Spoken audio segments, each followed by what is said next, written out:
Ayan, kasi maisog ng grupo nyo, maisog daw. Kasi suong kayo ng suong kung saan saan yung makakarating. Hindi kayo porque si Duterte ang namumuno sa mga rally ninyo. Kung saan saan na lang kayo nakakarating, hindi kayo nagpapaalam mo. Ano na ngayon, pinapulot kayo tuloy, no? Kasi wala kayong respeto sa bayan. Suong kayo ng suong, punta kayo ng punta, hindi pa lang naman kayo nagpaalam, hindi kayo nagsabi sa mayor dyan na pupunta kayo dyan. Porque si Duterte ang ang Diyos nyo na alagad ng Aywan, yung title ng maisog pa. Yun ang naisog nyo ang nangyari, pull out kasi wala kayong mga respeto. Kung saan saan lang kayo kung saan saan lang gusto nyong puntahan, mag peace rally daw, pero ang gagawin ng potang Diyos nyo ay murahin si PBBM, bigkasin ang mga nakaraan na pare-pares ang agenda hanggang kamatayan na lang, walang katapusan, na pang-aalipos na sa ating mahal na presidente, yung ex-president na Aywan. Hindi nyo ba alam, traidor yan ng China at saka yung Pilipinas doon sa West Philippine Sea pala? Kasi may mga gentleman's agreement pala.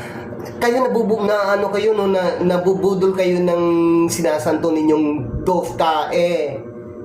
Nangyari? Alam nyo na kung bakit ang China hindi umiiwas sa West Philippine Sea, dahil doon sa jotae ninyong Diyos na ang akala ninyo ay ang ganda-ganda ng background ng Pilipinas na siyang humawa.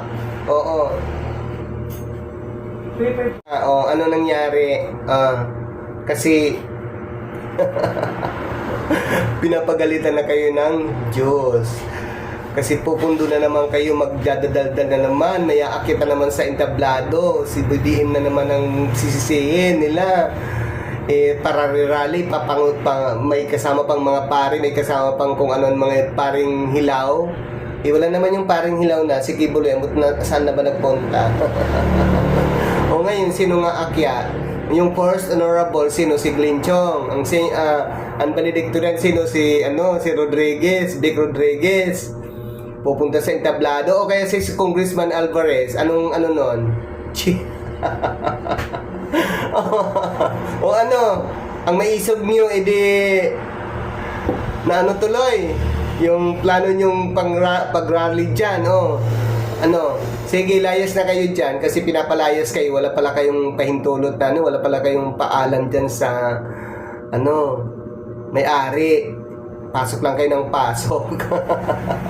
Mabuti nga sa inyo yun.